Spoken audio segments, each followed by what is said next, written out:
Il-medja internazzjonali għadha iddominata mill-investigazzjoni ta' Panama Papers u f'ċirkostanzi u f'pajjiżi differenti qed jittieħdu azzjonijiet differenti.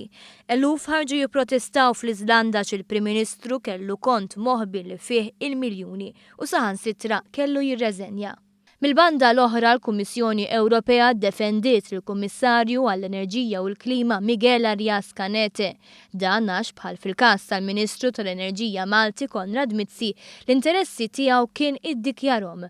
F'sessjoni ta' mistoqsija u tweġiba fil-Kummissjoni Ewropea li damet biss 10 minuti, l-ogħla kelliem tal-Kummissjoni Ewropea spjega kif il-Kummissarju kien iddikjara l-kont fuq isem martu fid-dikjarazzjoni tal-interessi tiegħu. The wife of Commissioner Canete appears in the Panama Papers, so I would like to know what's your comment on this and if President Juncker is going to take any kind of measure given that the combat against tax evasion is one of the priorities of this Commission. Thank you. According to the information provided by our Energy and Climate Commissioner, Canete, his declaration appears to be in compliance with the Code of Conduct of Commissioners, as it includes all the professional activities and financial interests. Fil-Berlemon ħareġ ċar iktar minn darba kif il-President tal-Kummissjoni Jean-Claude Juncker huwa kuntent bil-mod kif il-Kummissarju dejjem iddikjara l-interessi tiegħu.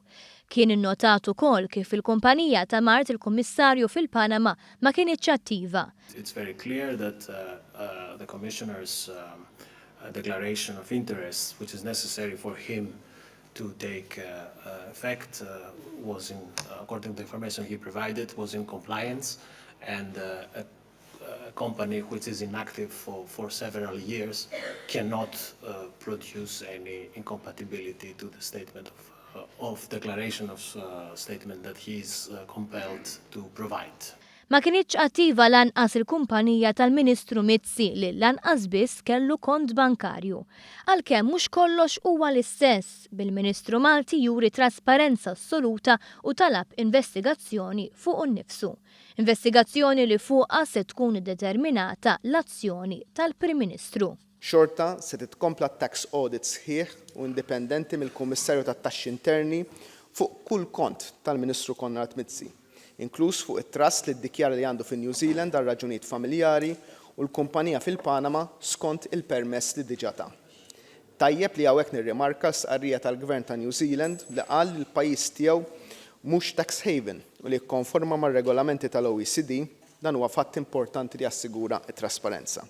Fil-fatt, il-pożizzjoni ta' New Zealand tagħmel din l-investigazzjoni iktar faċli. Il-Prim Ministru ta' New Zealand, Il-K.E, mhux biss qal li l-pajjiż mhuwiex tax haven, iżda għandu politika li tagħti t-tarif kollu f'każ ta' investigazzjoni. Il-pajjiż għandu wkoll 40 ftehim dwar taxxa doppja u 11 ftehim dwar informazzjoni fosthom wieħed ma' Malta.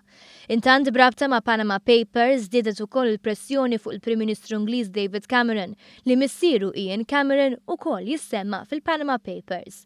David Cameron qal li din hija kwistjoni privata.